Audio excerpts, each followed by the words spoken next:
आजच्या एकादशीचं व्रत कसं केलं? शट म्हणजे 6 आणि तीळ 6 प्रकारचं तिळाचं कर्म केलं तिनं. कसं केलं कर्म बघा तुम्ही. कर्म असं केलं, पहिलं कर्म असं आहे की तीळ आपल्या शरीराला लावायचं, पहिलं कर्म एक.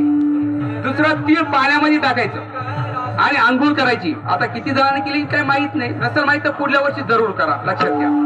काय हरकत नाही, माहित नाही राहत काही झालं माहित तर पुढल्या वर्षी नक्कीच करा. आता आम्ही सकाळीच केलं, आमच्या माऊलीला सांगितलं होतं मी. दुसरं पहिलं तीळ जे आहे, जसं आपण दिवाळीच्या सणामध्ये दसरा दिवाळी तोची आम्हा सण सच्चे संत जन भेटतात सोबत वर्णन करतात, तसं आपण दिवाळीच्या दिवशी काय करतो? उठणं लावतो अंधाला, बरोबर आहे का नाही? शारीरिक व्याधी जाण्यासाठी आपण उठणं लावतो. तसं याने काय केलं पाहिजे? आजच्या दिवशी सकाळी उठल्या स्नान संध्याच्या वेळेस करायची. शरीराला पहिलं कर्म तीळ लावायचं एक.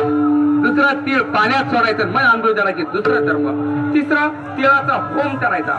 आपल्याकडे जागा अवेलेबल नाही किंवा प्रत्येक ठिकाणी शक्य होईल असं काही सांगता येत नाही. तिसरं कर्म आहे तिळाचा होम. चौथा आहे तिळाचं तर्पण करायचं. तिळाचं आपण दसऱ्या विधीला ते करतो की नाही, त्याप्रमाणे तर्पण करायचं. चौथा कर्म.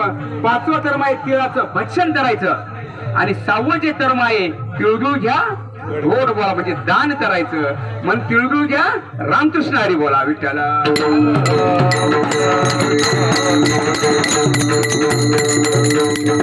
त्या महिलेने हे 6 प्रकारचे कर्म केले, परिणाम षटतीला एकादशी घडली. आणि ती षटतीला एकादशी म्हणजे आजची आहे. आपण किती भाग्यवान आहात विठ्ठल.